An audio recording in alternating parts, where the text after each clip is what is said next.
오늘 말씀의 제목은 한번 다 같이 읽어봅니다. 시작. 서로의 필요를 채우며 돌보라. 다시 한번 더 시작. 서로의 필요를 채우며 돌보라. 아멘. 사도행전 10장과 11장에 있는 말씀이에요.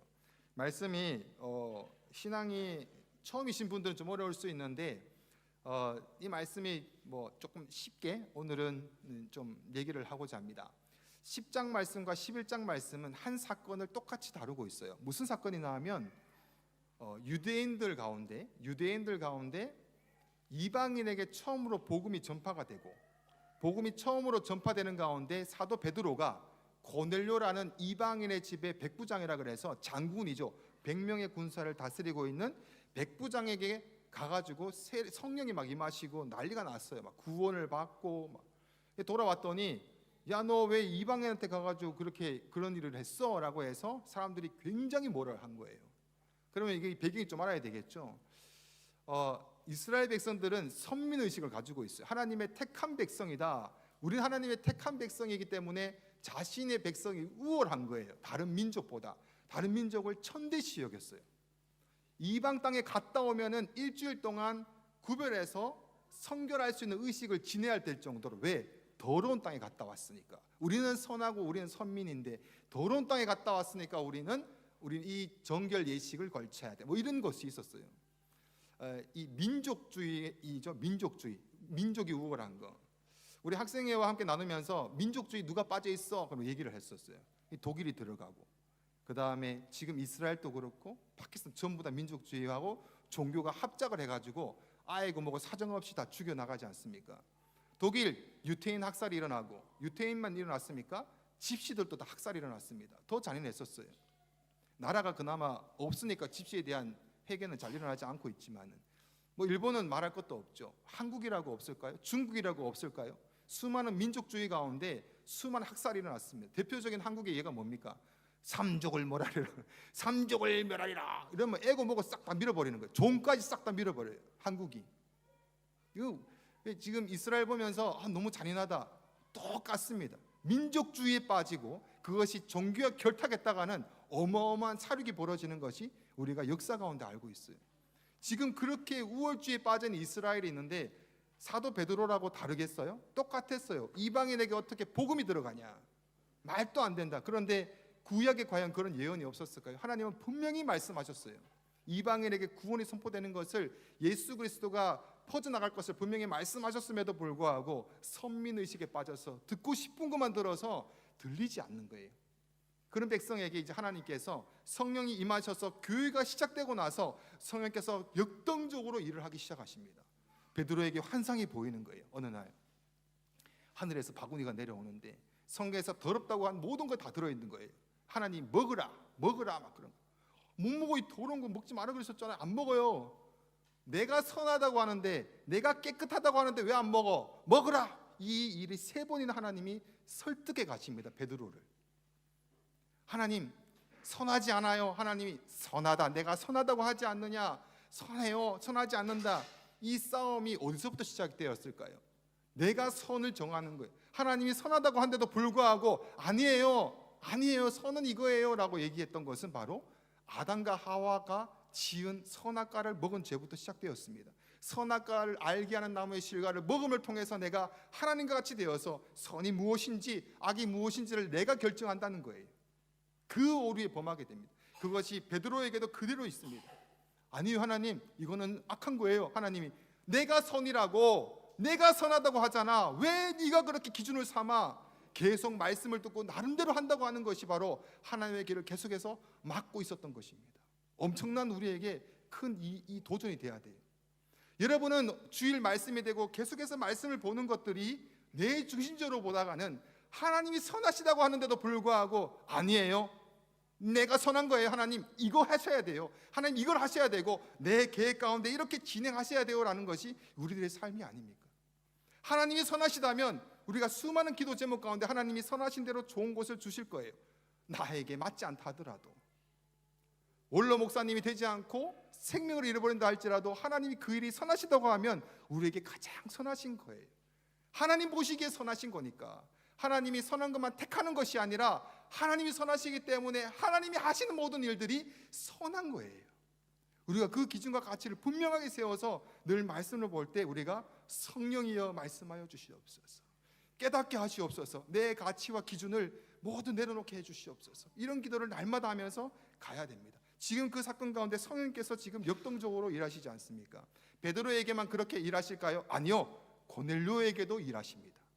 고넬료에게도 말씀하셔서 사람을 보내라, 이것으로 끝나지 아니하고 천사가 동원되어서 그 일을 만들어 가십니다. 드디어 이 베드로가 가가지고 깜짝 놀라는 거예요. 야, 그렇게 임하셨어? 그런 말씀하셨어? 맞는가 보구나. 예배 한번 드려보자. 예배 드리는데 자기들이 받았던 성령이 임하시는 거예요. 성령이 막 임하시면서 이건 우리가 처음에 성령 오순절에 받았던 성령님이 어떻게 여기서도 일어나는가 하면서 깜짝 놀라게 됩니다. 거기서 함께 먹고 마시면서, 먹고 마신다라는 것은 유대인에게는 가족에 대한 연결입니다. 하나님의 가족이 되는 거예요. 그래가지고 돌아왔더니 이제 난리가 나는 거예요. 너 왜 거기서 복음 전했어? 말이 안 되잖아. 어떻게 거기서 밥을 같이 먹냐? 그 더러운 사람들하고 같이, 이렇게 얘기한 거예요. 베드로가 아니야, 들어봐, 나도 그랬는데 어느 날 하늘에서 어쩌고 저쩌고 내려와서 어쩌고 저쩌고 해가지고 저쩌고 됐다는 거예요. 막 얘기했더니 사람들이 뭐라고 안 하면 뭐? 이방인에게? 그러면서 어떻게 했을까요? 말도 안 돼 이렇게 했을까요? 아니요, 다 받아들여요. 다 받아들여요. 자, 우리 15절과 넘어갑시다. 이것도 17절과 18절 말씀을 다 같이 봉독해 볼까요? 17절과 18절까지 말씀 우리 다 같이 한 목소리로 천천히 봉독합니다. 시작. 그런즉 하나님이 우리가 주 예수 그리스도를 믿을 때에 주신 것과 같은 선물을 그들에게도 주셨으니 내가 누구에게 하나님을 능히 맡겠느냐 하더라. 18절. 그들이 이 말을 듣고 잠잠하여 하나님께 영광을 돌려 이르되 그러면 하나님께서 이방인에게도 생명 얻는 회개를 주셨도다 하니라. 아멘. 그들이 그러면 이방인에게도 생명을 주시는구나, 대단하다. 근데 이렇게 알고 나서 바로 무슨 일이 벌어질까요? 19절 말씀 다 같이 봉독해 봅니다. 시작. 그때에 스데반의 일로 일어난 환난으로 말미암아 흩어진 자들이 베니게와 그브로와 안디옥까지 이르러 유대인에게만 말씀을 전하는데, 희한하죠? 지금 이 베네게, 구브로, 안디옥은 이방 땅이에요. 이방 땅에 그들이 간 이유가 뭐냐 하면 복음을 전하러 간 게 아니에요. 스데반이 순교하는 일이 벌어진 거예요. 돌에 맞아서 죽어버려요. 죽겠다 도망가자 해가지고 사람들이 이방 땅으로 도망을 갔는데, 거기서 당연히 이방인을 전도해야 되는데 유대인에게만 말씀을 전해요. 습관이 바뀌지 않아요. 자기 기준과 가치가 바꾸지 않아요. 그럼에도 불구하고 그 공동체 가운데 이방인에게 복음을 전하는 사람이 있었을까요? 없었을까요? 20절과 21절 말씀을 읽어봅니다. 다 같이 시작. 그 중에 그브로와 구레네 몇 사람이 안디옥에 이르러 헬라인에게도 말하여 주 예수를 전파한. 21절. 주의 손이 그들과 함께 하심에 수많은 사람들이 믿고 주께 돌아오더라. 아멘. 하나님께서 성령에 임하시고 나서 그 일 가운데 갑자기 바뀌지는 않겠지만 그 가운데 순종하는 사람들을 통하여서 하나님은 그 일을 해나가십니다. 이제 유대인에게만이 아니라 이방인에게 복음이 선포되게 됩니다. 여기서 우리가 바라봐야 되는 말씀이 그거예요. 우리가 하나님 말씀을 보면은 늘 이렇게 합니다. 자, 우리가 찬양의 밤이라든지 여러 가지 일을 막 하면서 작전을 많이 짜요. 그리고 몇 달 뒤에 또는 1년 뒤에 또는 5년 뒤에 일을 바라보면서 막 계획을 많이 세워요. 저도 좀 계획을 많이 세우는 편이에요. 매주마다 계획 세우기도 합니다. 하지만 여기서 복음이 전파되고 이방인에게 나가는 일은 상상도 하지 못하는 계획이었었어요. 하지만 그들에게는 핍박이란 게 있었어요. 고통이란 것이 있었어요. 그것에 도망을 가요. 도망을 가는 곳곳마다 하나님 말씀을 들었는데 어렵네. 도망을 가는 곳곳마다 복음을 전해가지고 그곳마다 교회가 세워지기를 시작합니다. 그 다음 장에 나오는 것이 안디옥에 교회가 세워져요. 이방 땅에 처음으로 교회가 세워져요. 핍박과 무계획 가운데 하나님의 말씀은 들었는데 뭐 할지는 모르겠지만, 순종을 잘 못하겠지만 순종하는 사람도 있기도 하지만, 이런 복잡한 상황 가운데 하나님은 그 일을 굳굳하게 나가시면서 이방 땅에 처음으로 안디옥에 교회가 세워집니다. 그래서 예루살렘 교회에서 깜짝 놀라는 거예요. 어떻게 그런 일이 일어나느냐. 그래서 바나바를 팍 파송을 시킵니다. 바나바가 그 땅 가서 사람들의 모든 필요를 채워요. 바나바는 성령에 감동된 자라. 성령께서 행하신 일을 면밀하게 보는 자가 가서 하나님이 행하시는 일로 그 일을 하나하나 완성시켜 나갑니다. 사울이 찾아가서 사울과 함께 그 일을 본격적으로 시작해서 안디옥 교회가 일어났다라는 말씀이 오늘 11장을 해서 끝나는 말씀이에요. 어렵지 않죠, 그죠? 오늘 이 말씀 가운데 그 이방 땅 가운데 계획도 없었고 그냥 그저 이렇게 저렇게 간 것 같은 곳에서 일어났던 그 일들에 대한 내용을 읽고 마칠까 합니다. 우리 26절과 30절까지 말씀. 제가 이제 여러분의 한 절 교독할까요? 만남에 안디옥에 데리고 와서 둘이 교회에 1년간 모여 있어 큰 무리를 가르쳤고 제자들이 안디옥에서 비로소 그리스도인이라 일컬음을 받게 되었더라. 28절 시작. 27절 죄송합니다. 27절 시작. 안 떴나요? 28절 그 중에 아가보라 하는 한 사람이 일어나 성령으로 말하되 천하에 큰 흉년이 들리라 하더니 글라우디오 때에 그렇게 되니라. 29절 시작.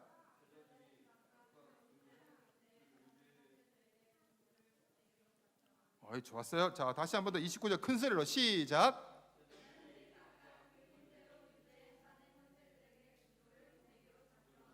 다 같이 안 되겠죠, 그죠? 학생회가 그렇지. 학생회 다시 더 큰 소리로 30절 다 같이 시작. 아멘. 그들이 하나님의 일을 벌어지고 막 일을 시작했을 때 안디옥의 사람들이 쟤들 왜 저래? 왜 일이 이렇게 진행이 돼야 되는데 저 사람들 왜 일을 저렇게 하는 거야? 라고 해. 사람들이 저 누구야? 그랬더니 예수님 믿는데 그리스도 따른대.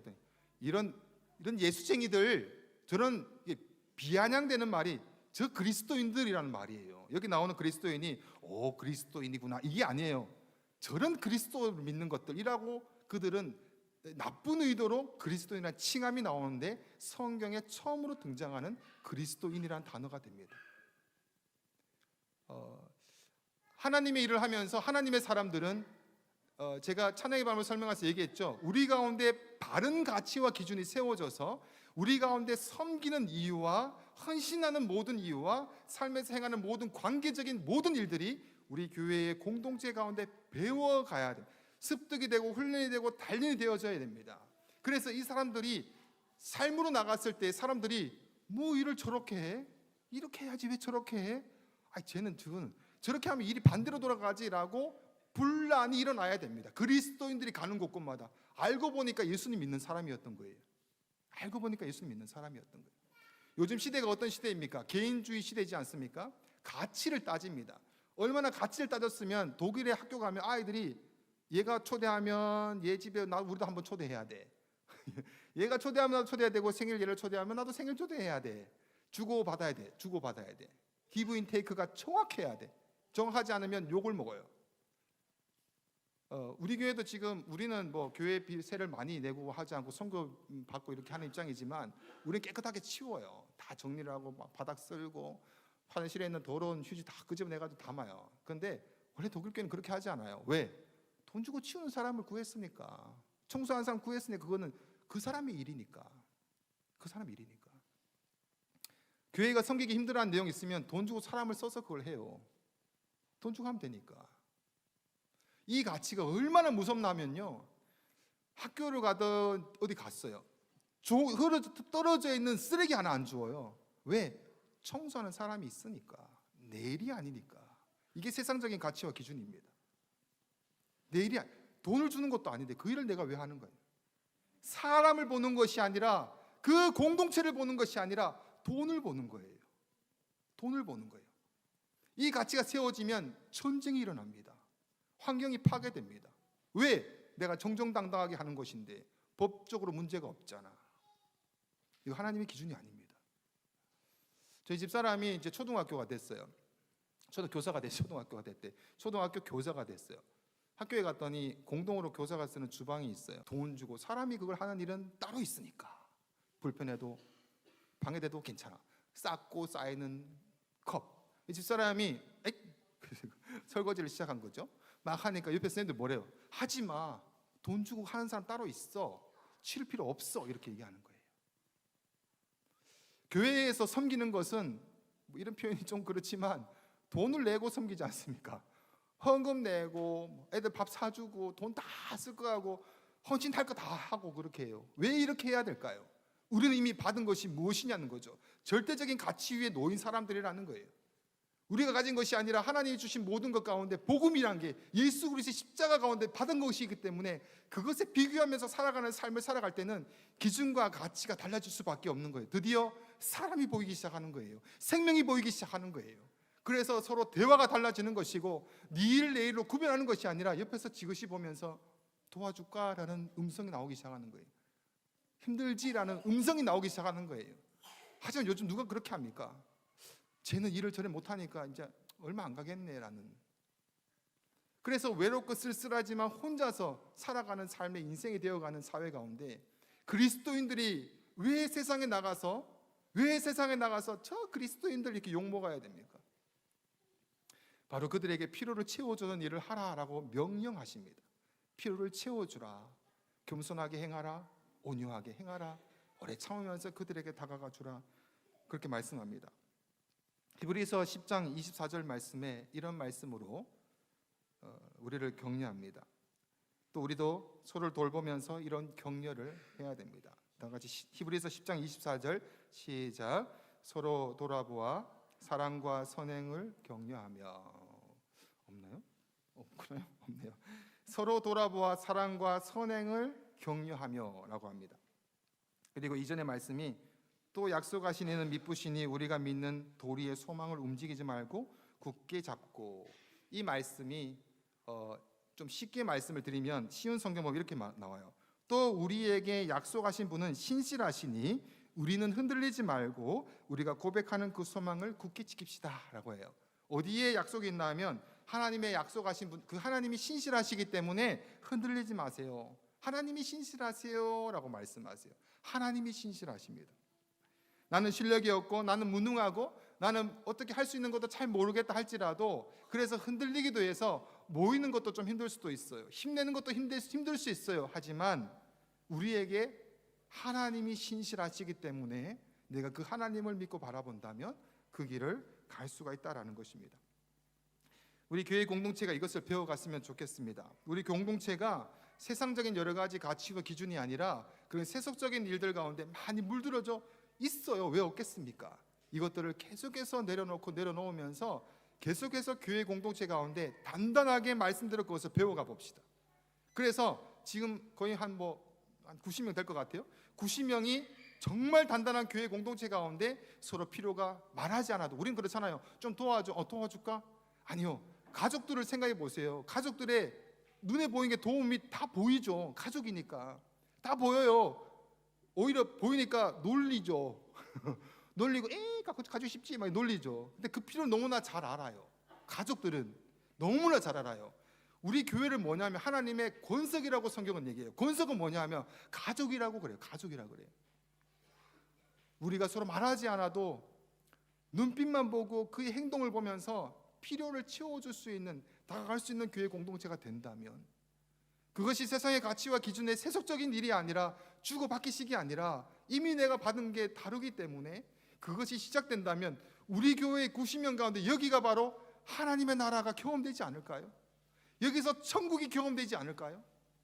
이 천국이 경험된다는 이 90명의 주차하는 교회 성도들이 각자의 세상에 나간다고 생각해 보십시오. 가정과 일터 현장에 나가서 어떤 일이 벌어지겠습니까?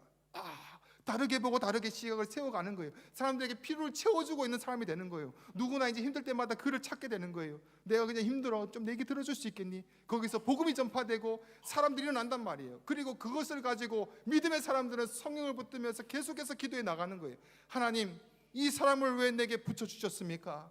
이 사람의 생명이 하나님께서 구원하시기를 원하십니까? 하나님이 그 생명을 움직이면서 일도 하시는 거예요. 독일인이든 외국인이든 상관없이. 이것이 바로 마지막 시대 가운데 교회에 주시는 회복시켜야 되는 사명입니다. 그래서 우리가 밥을 해요. 그걸 나누자고, 그걸 세워보자고. 밥이 좀 맛이 없어도 고추장이 또는 참기름이 부족하고 해도 그걸 먹으면서 그 교제를 한번 해보자는 거예요. 그 눈을 바라보면서 힘든 것이 없는지를 좀 바라보면서 그 필요를 채워보자는 거예요. 맨날 앉는 사람끼리만 앉지 마시고 이 찬양 예방 끝나면 식사가 끝나는 줄 아시는데 아니요. 주님 오실 때까지 밥은 계속 할 거예요. 교제를 해야 되기 때문에 밥이 문제가 아니라 교제를 해야 되는데 배가 고파서 허기를 그냥 채우기 위해서.